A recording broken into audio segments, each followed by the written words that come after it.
Assalamu alaikum wa rahmatullahi wa barakatuh. Bismillah, alhamdulillah, wa salatu wa salamu ala rasulillah sallallahu alayhi wa sallam.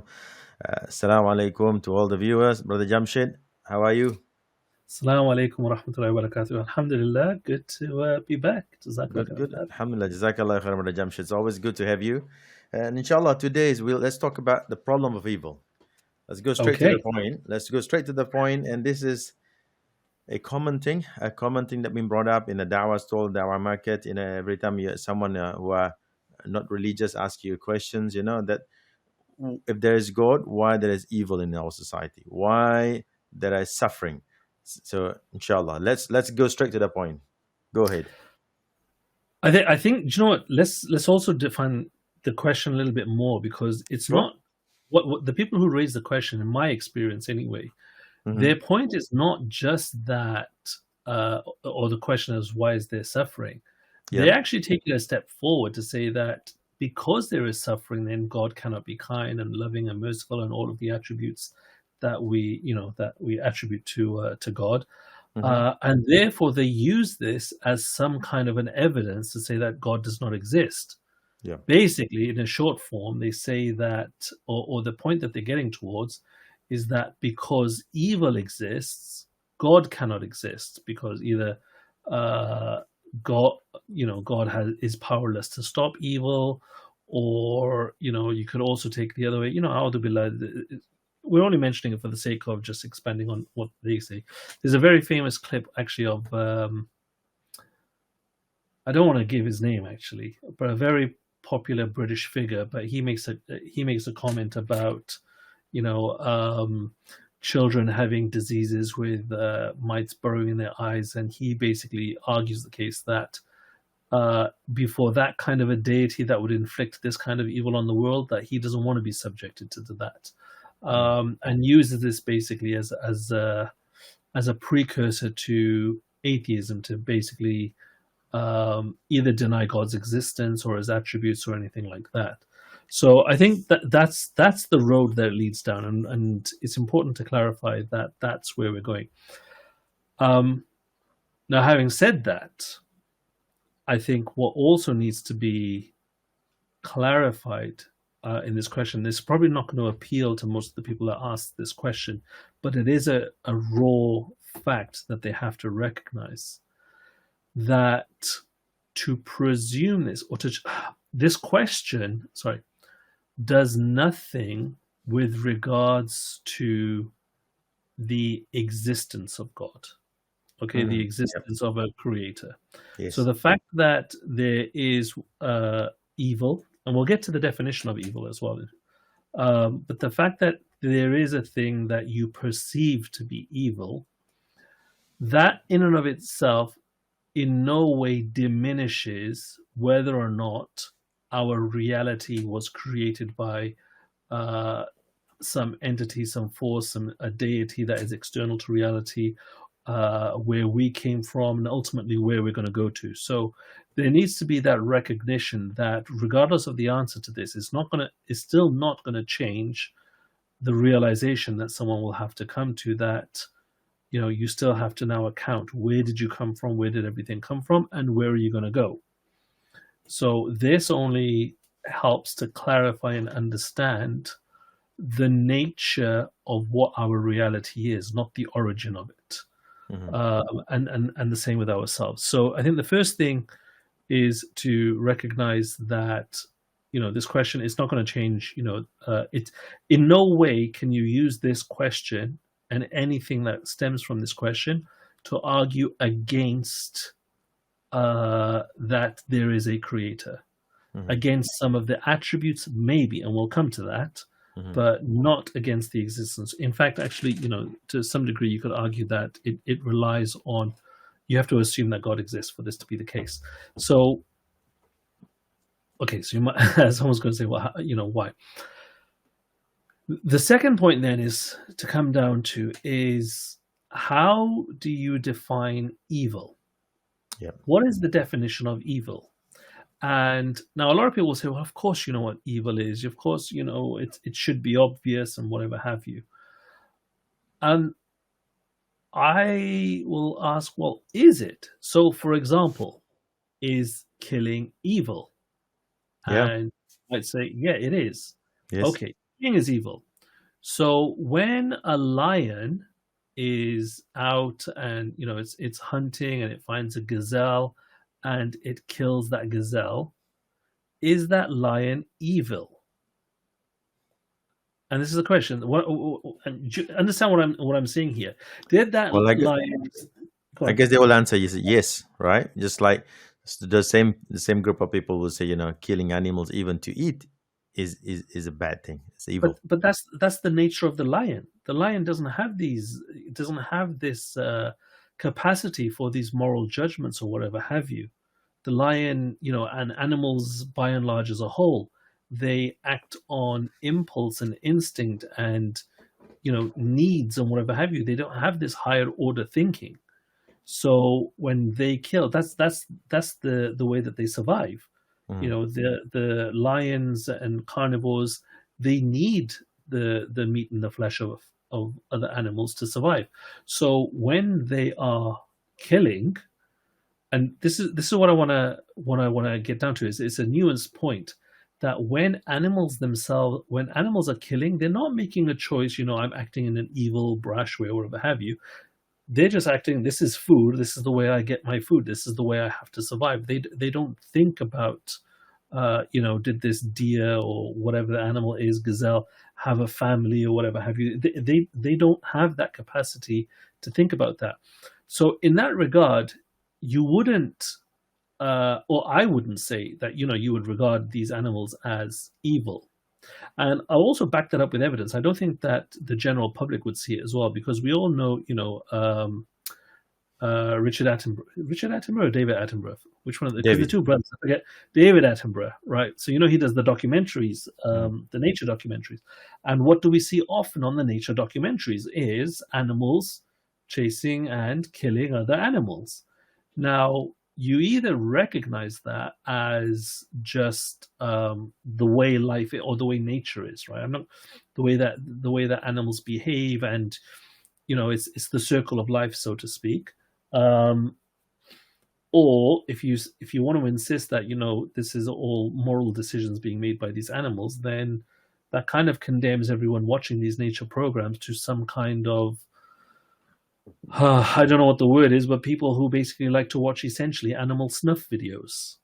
Do you see what I mean? Yeah. That's nature. So coming back to the point, and the point was, and this is where I think you fell into the little bit of trap. When I said, is killing evil? I mean, you implicitly understood that as a human to another human, whereas the way I worded it was a much more generic thing. So I think from that, generically as a whole, I think the answer probably comes now more to it depends. In a simplistic way, for animals, acting on instinct for survival or whatever have you, no. For and let's just say for survival, no. If it's a means for survival, no, it's not evil, because you're only doing it to preserve your own life, and that you can generally apply that to most, if not all, of the animal kingdom. But otherwise, for other reasons, generally speaking, yes. But the condition then now comes down to, these gray areas. What are you defining as evil? Because some things that you may perceive as evil may actually be good. Mm-hmm. And vice versa also happens as well. Some things that you think may be good could actually be evil. They actually may, cause downfalls of society. So let's just say, for example, now you're going to say, well, how is killing and this, that, and the other good or bad? A little known fact. Oh, okay. I tell you what. Here we go. The way that we navigate the world now, there's a particular mechanism, and it's known by 3 letters, that is in our phones, it's in our cars, it's in pretty much every single mode of transport, wherever have you, that lets us know exactly where we are, how we need to get somewhere. It's called GPS, right? Yep. Yes. Hard to imagine a time without GPS. That's right. Yeah. But where did GPS come from? It's a military invention. So if not for um, research through the military, and by the way, I don't want anyone to clip me and get me wrong here and say I'm supporting, military activity or whatever. I'm not. I'm just showing that some things can lead, there can be goodness that comes out of things. So believe it or not, militaries have actually come up with a lot of useful technology like microwaves, for cooking and things like that.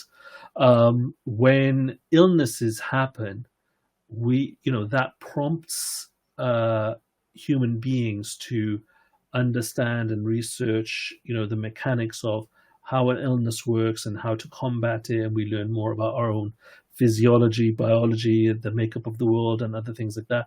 And it prompts us. It's a driver for humanity to learn much more about the environment that we're in and to try and be more controlling of it.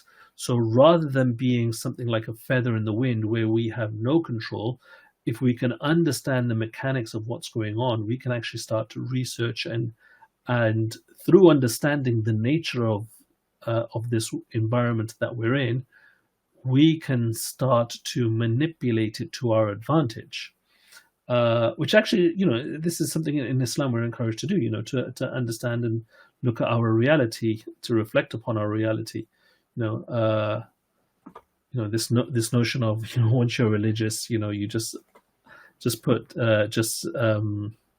everything off as, God did it, this and the other. From an Islamic perspective, it's completely false. We're encouraged to learn about these things and to do our best to overcome these challenges. So that's where I want to come, that, evil can be, it's a perception, basically. It's a human perception. Okay, a much simpler example comes to mind. I don't know why this didn't come to my mind earlier. When we were young, our parents used to feed us medicine, and it tastes nasty. Yep. In our small minds at the time, it's evil, right? We cannot understand it. We would rather just do without it. But for our parents who know the bigger and the much wider picture, it's actually an act of mercy. So the point that ultimately I want to get to is for anyone to objectively claim that one thing or another is objectively evil, that is a very, very difficult argument that they would have to make. Because at the end of the day, they don't know what's going to be the outcome. They're only judging it by a limited set of factors. So that's another factor that needs to be taken into account. Let me give you, for example, from the Islamic perspective of something. Now, the Muslim world as a whole, and obviously, the rest of the world of the people who are in touch with their humanity are crying out, for the pain of the Palestinians who are suffering, and they're living,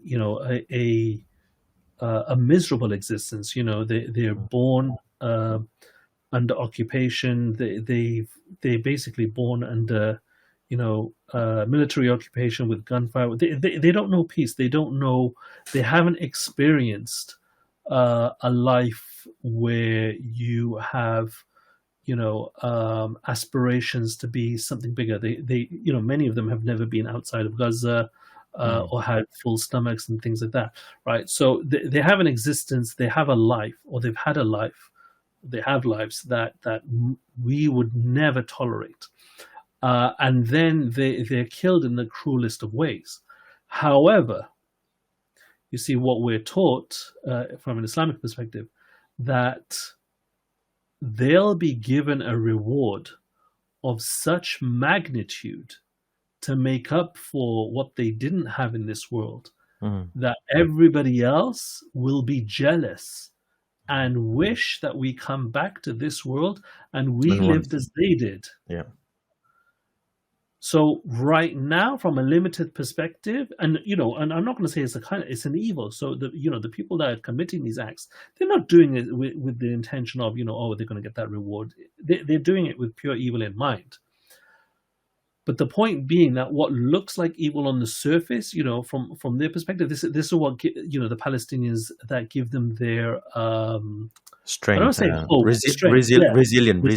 Yeah, yeah, yeah, being that resilient. Yeah.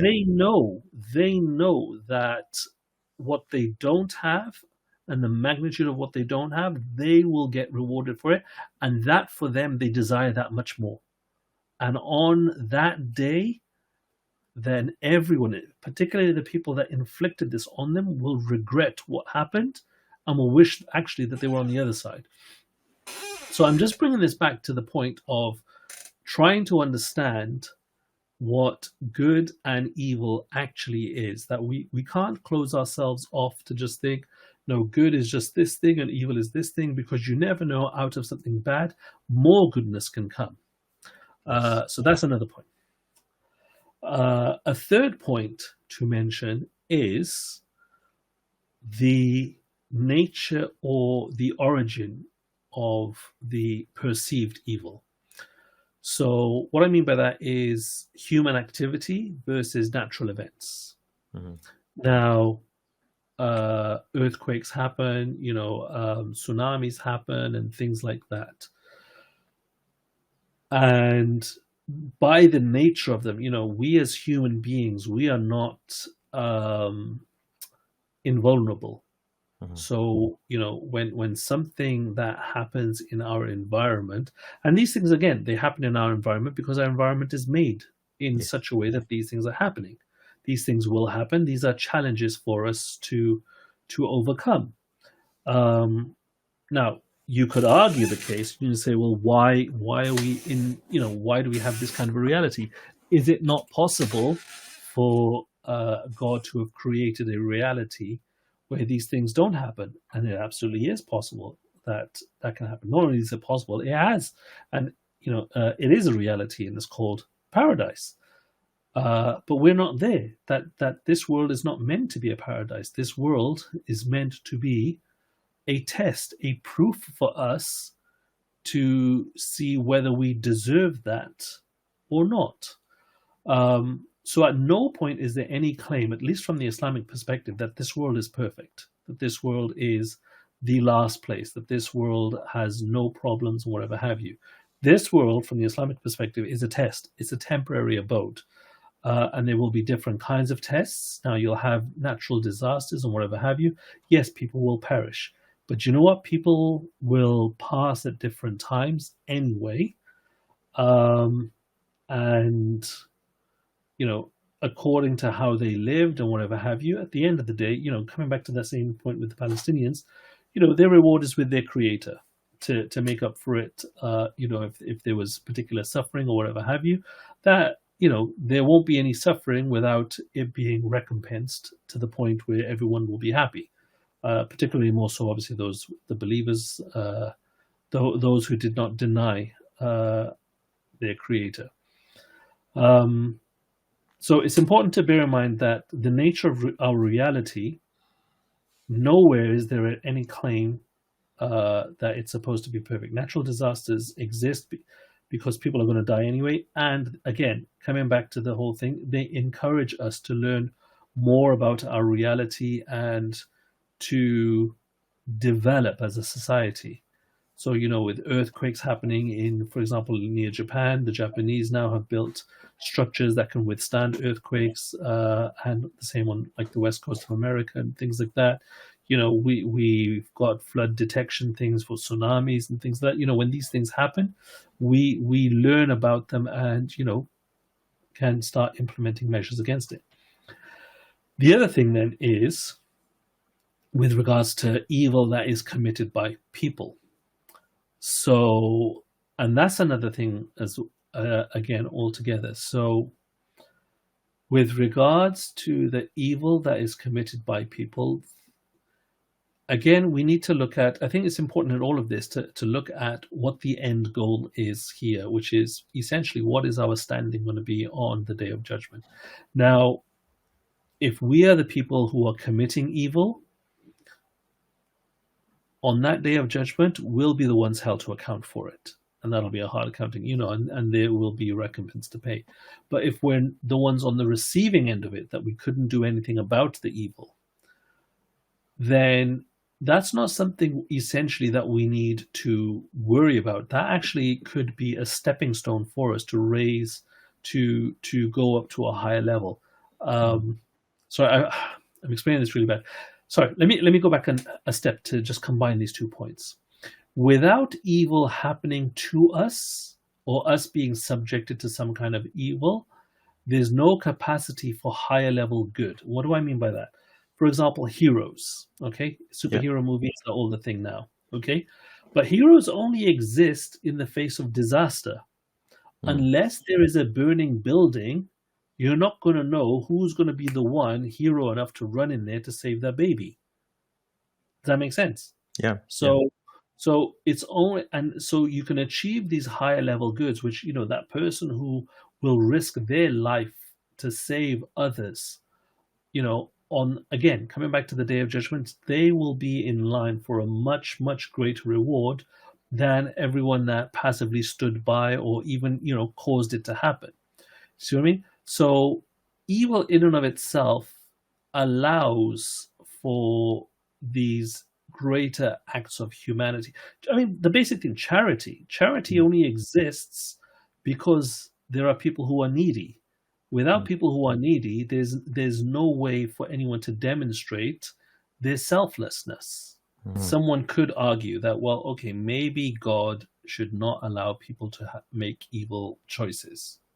Okay? But therein is a fundamental flaw here with regards to the nature of this world, in that one of the aspects of this reality is that we as human beings have full freedom of choice. Okay? And that means that we are free to choose goodness, and we are free to choose acts that are harmful, that would be considered evil. And a necessary quality of doing something that is harmful or evil is that it harms someone else, right? Because if what you do doesn't actually harm anyone, then it's not harmful, it's not evil. Which unfortunately means that there's going to have to be a victim. But that's the very nature of a world with freedom of choice.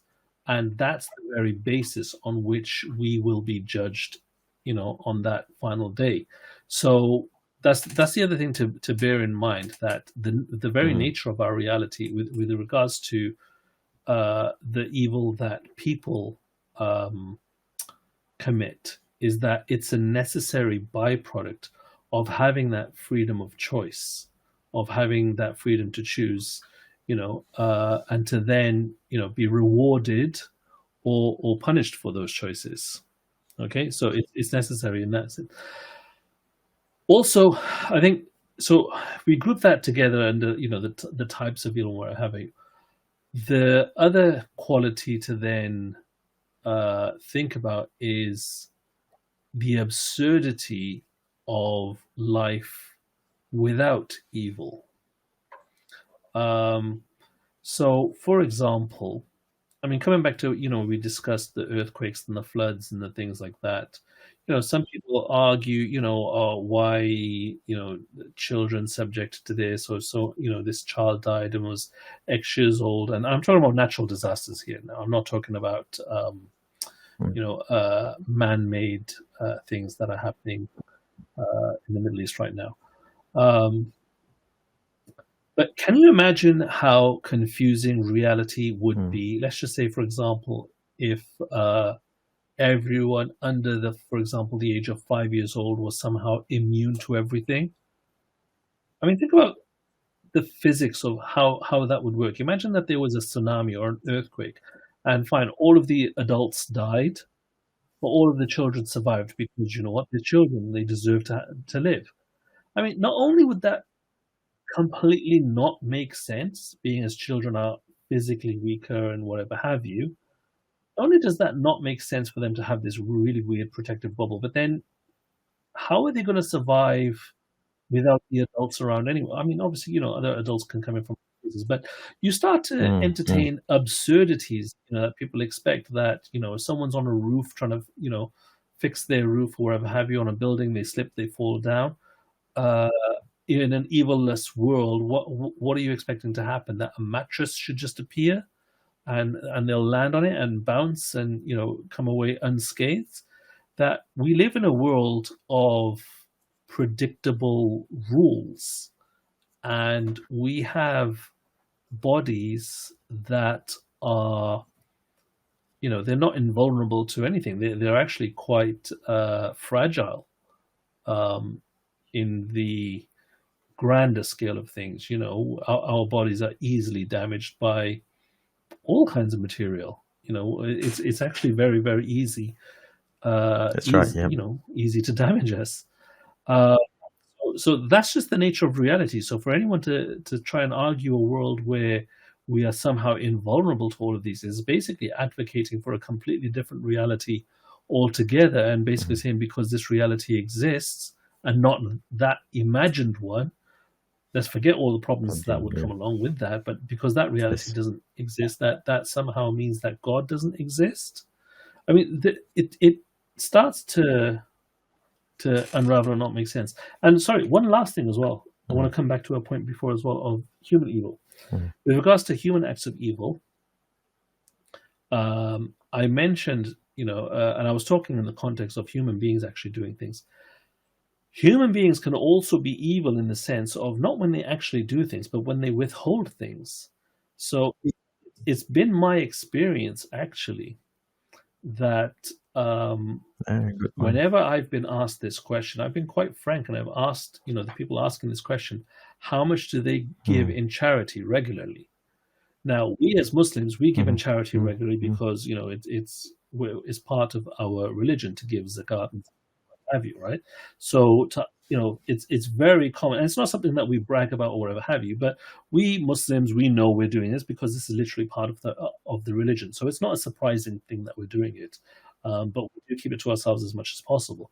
But when it comes to the people that ask this question, how much do you actually give in charity? I've always consistently had the answer of essentially next to nothing. So when they see problems with poverty and this, that, and the other happening, they have the means to resolve it. I mean, we in the Western world, we have the means to resolve all the problems of the world.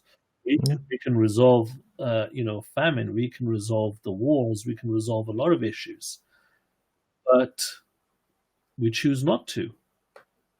And that, in and of itself, that inaction also manifests in evil occurring, and that essentially comes down to choices that we've made, maybe not directly but indirectly. But we can't hide away, and I say we in the general, Mhm. fully inclusive sense of every single person, can't hide away from the fact that a lot of the evils that exist in the world are a result of Yep.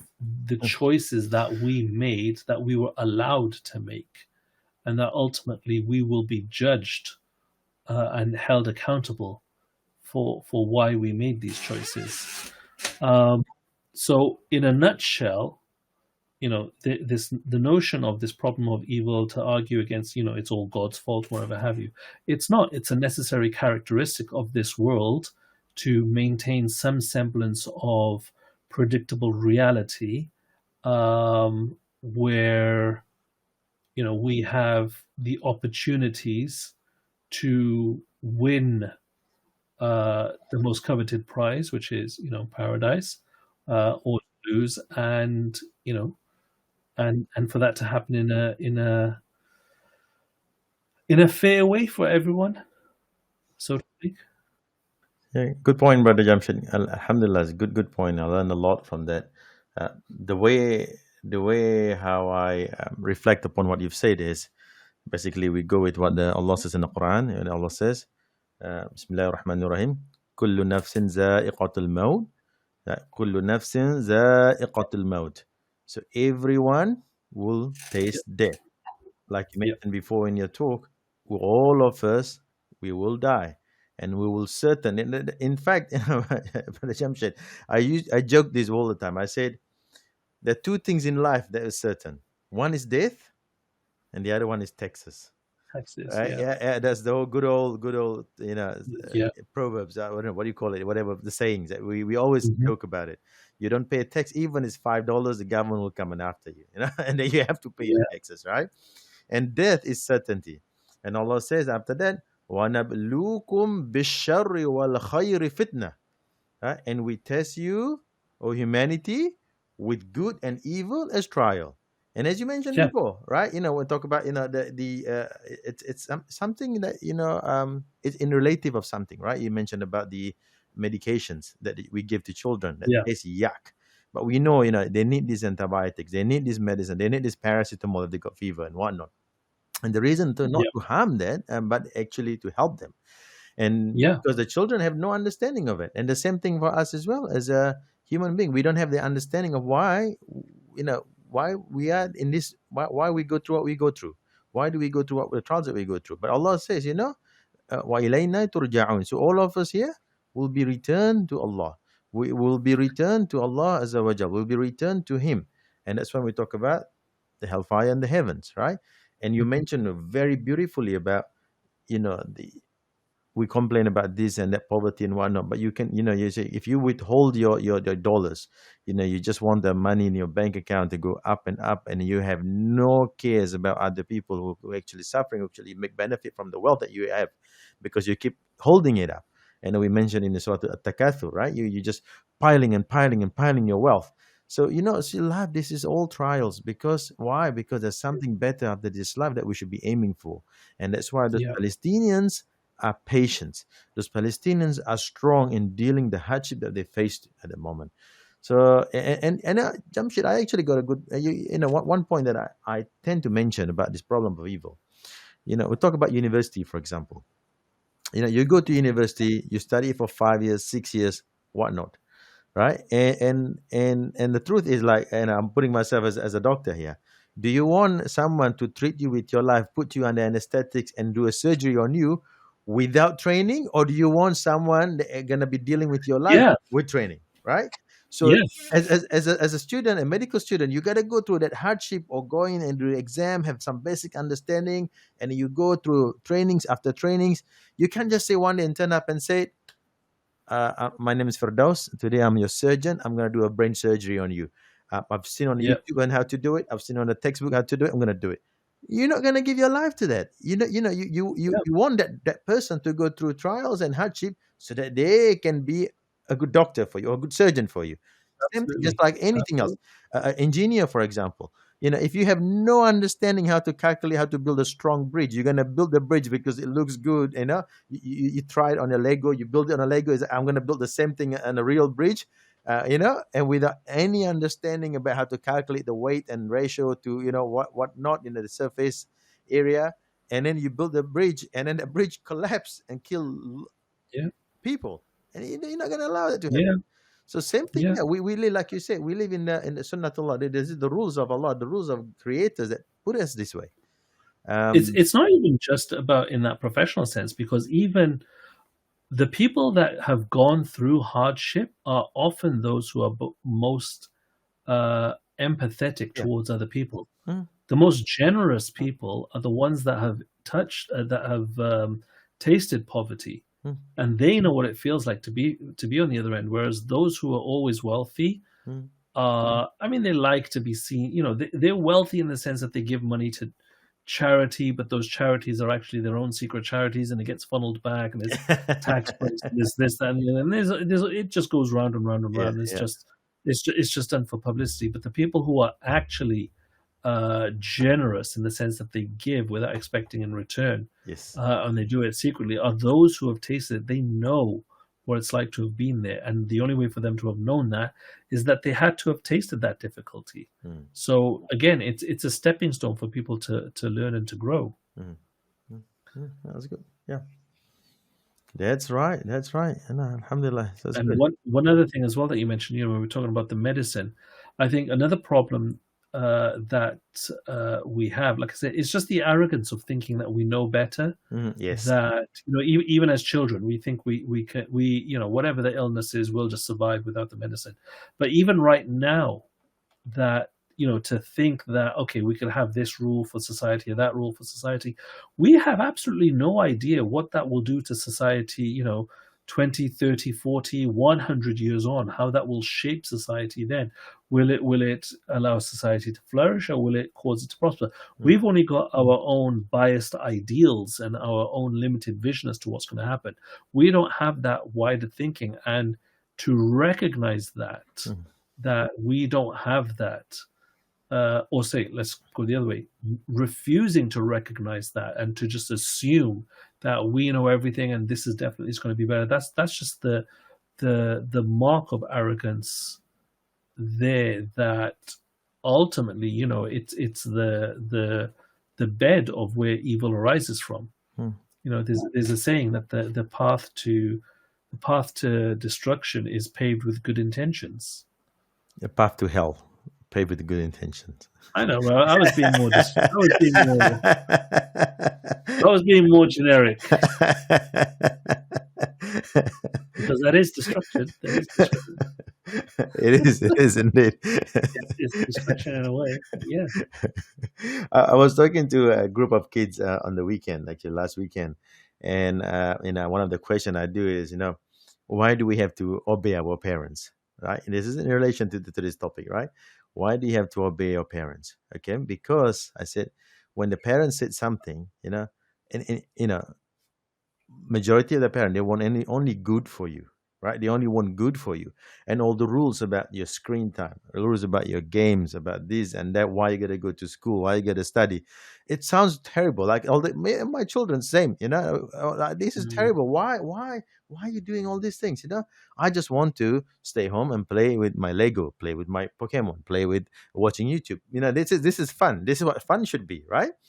But the parents, and I said to this kid, I said, the parents ask you to do all of these things, not because they're putting hardships, because they actually know this is what's going to be good for you, right? Why are you going to do this? Because they have done the same thing for us as a Muslim. We see all this difficulty, all these struggles and trials that happening in Gaza at the moment and all that. This is all part of what we build up the society. And Allah wanted it to happen this way. There's certain reason for it. Certain reasons for it that are unknown to us because of our limited understanding, because of our limited knowledge, and and all these people that have gone through cancers and try, and we don't know, what's going to happen if they don't have cancer. Are they, like the same thing, Br.Jamshed, people think about simple things like money, for example. They said, you have so much money, you will have a good life. No, there are so many people that we know, right, who have so much money, who have everything, but they are actually struggling in life. There are those kids who are born in riches, they have never had to work in their entire life, they destroy their own self. On the other hand, those who are poor, who are grow up in somewhere in places like Indonesia, Malaya, who live from the village, for example, in Brazil, who seems like nothing. And I've been to islands like Fiji Islands, for example. The places look like there's nothing there. How can these kids are having enjoyment? They got no Wi-Fi, or they got no internet, they got no TV. How do they enjoy? You look at them; they're happy as it is. This is good for them. We may feel different, but this is what's meant for them. And and everybody will go through trials. This is another point, right? Everyone will go through trials. Everyone will go through trials. Doesn't matter what their backgrounds are. Doesn't matter what their families are, where they come from, whatnot. Everybody will go through their own trials in their own way, and this is what's been mentioned in the Quran. All right, so and they don't put them on Instagram. That's right. That is a good point. That's a good point, and I say this to the kids as well. And I when I talk about the social media, I said, we have this. One of the reasons people get depressed, they get the low self-esteem, because all of a sudden you look at other people. Oh my goodness, they have such a great life. Look at them traveling, do this, do that. They've got nice cars, this golden jewelry, nice whatever they wear, and we don't have that. So we have that envy, right? And then the next minute, that person who nowadays they call influencer, something happened to them, right? you know, Yeah. and then why? Because turn out to be they are unhappy. So subhanallah, subhanallah, we all go Yeah. through trials in our own way. And this, the problem of evil, yes, it depends on how you perceived it. And to be honest with you, Brother Jamshid, I know the famous person that you said about the whole cancers that comes out and whatnot from the eyes. I think I know who you're talking about. Again, this is just a lame excuse. Honestly, it's a lame excuse. Yeah. It's a lame excuse. You know what I would love to say to this person, because this person commented back that they would start questioning God and this, that, and the other, Mm, and basically alluded to they would rather go to the destruction. And I say to this person, I said, it's all well and good you saying and having this rhetoric, oh, I don't want to believe in God and this, that, and the other, and I'd rather go to hell, mm, than to believe and whatever have you. And I just say to this person, I say, look, the smallest flame that we can produce in this reality that I can think of is that of a match, mm, right? mm, I can't think of how you can get a flame smaller than that. mm, Just a small match, right? Just a regular sized match. And I would challenge this person to hold that match, a lit match, under their sensitive areas until that match burns out. And I'll bet you that they won't do it. mm, They'll refuse. And here's the thing, that's the smallest possible flame for only a few seconds. And yet you're so, you've got so much bravado now that you want to say, yeah, that I want to go to the depths of the hellfire or whatever have you. And I would rather do that because of, this stupid little thing that I've just got in my head that I think, I think I know more than God. mm, It's ridiculous. And I think people that don't think about these things and just blindly follow it because it's full of emotion, it's full of passion, and mm, basically appeals to make ourselves our own gods because we know the best. mm, I mm, think that's ridiculous. And I kind of one thing that I did mention as well is like why is this thing such a big deal? That look, here's another thing that we as human beings we have to realize, that whatever happens to us in this world, whatever difficulties that we come across, right? yes. You know, that at the end of the day, the creator, our creator, the creator of reality, the creator of everything, can make it up, Mm, can basically make it such that we are happy with whatever the final outcome is, mm, right? mhm, That there is nothing that is beyond this creator's ability to to change, to appease to us, even to make it like it never happened, because at the end of the day, time is let me get a little bit more philosophical. Say we have in our tradition, narrations of a person who had lived a life full of hardship, and he was just dipped into paradise only for a moment and brought out and asked, "Did you ever live a life of difficulty?" He said, "No, nothing whatsoever, just that pure blissfulness." And I want you to just think that imagine if you'd lived a life of hardship, but for whatever reason, however, you just now forgot about it. It was erased from your memory, like it never happened. mm, And for whatever reason, you've just got this huge reward that you can't even, wrap your head around how magnificent it is. You would be happy. And so long as you're happy, whatever happened before, doesn't that's matter. fine with you, Yeah. right? Yeah. But so here's where I'm coming to it. That at the end of the day, our creator is in a position to do that. But if we live in such a way that we deny this creator, that we basically worship ourselves, we do what we want, we basically will just do our own thing and say, no, I'm just going to deny God or whatever have you. Mm, We have now excluded ourselves from ever having that rectification, because we'll be told on that day, whoever wanted to do it on that day, that whatever you used to worship, whatever you used to rely upon, go and ask that thing or sort it out yourself. Make your own recompense, and nothing else will have that power and capacity. So that's another thing that that gives Muslims our strength, is knowing that regardless of what befalls us, there is something still better to come. The only people that have nothing to look forward to are those that don't believe in anything, mm, mm, essentially, believe in false deities or false promises, essentially. Good. Jazakallah khairan. I think we've covered the topic really well. I'll just end the.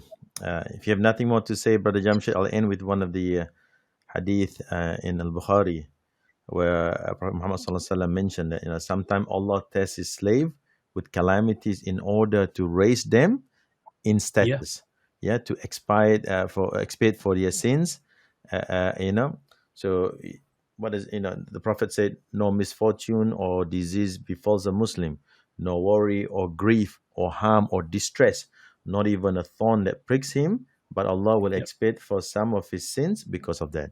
So this is Al-Bukhari, right? So essentially, this is all trials. Why? Because you can be forgiven because you don't know what you have done, right? And from that perspective as well, again, when you talk about raising the status, right? You don't become a CEO of a multinational company, for example, without experience, without prior ground experience. You can't be a leader of a big company just because you turn up one day and you say, look, today I am the CEO of so and so because I want to, because that's what I feel like it today. No, you can't. You can only do that when you've done all your groundwork and people know that you actually able to run that company. Because if you were to just because you feel like it, you won't be able to run that place.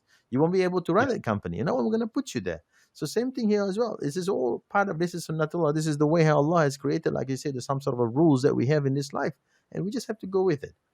And this life is full of trials and hardship. Why? So that, we will be, because we are being tested. We are being tested. This is like university for us. It's like university for us, right? And the certificate is when you enter Jannah, when you enter heaven. So, Alhamdulillah. So, inshallah, brothers and sisters, and in our next podcast, we'll talk about which one, Brother Jamshed? Should we talk about the religion kills a lot more people? Religion kills a lot of people.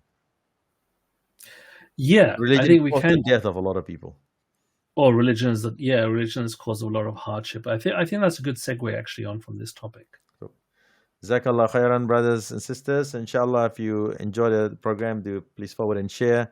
And we'll see you again next time. Assalamu alaikum wa rahmatullahi wa barakatuh.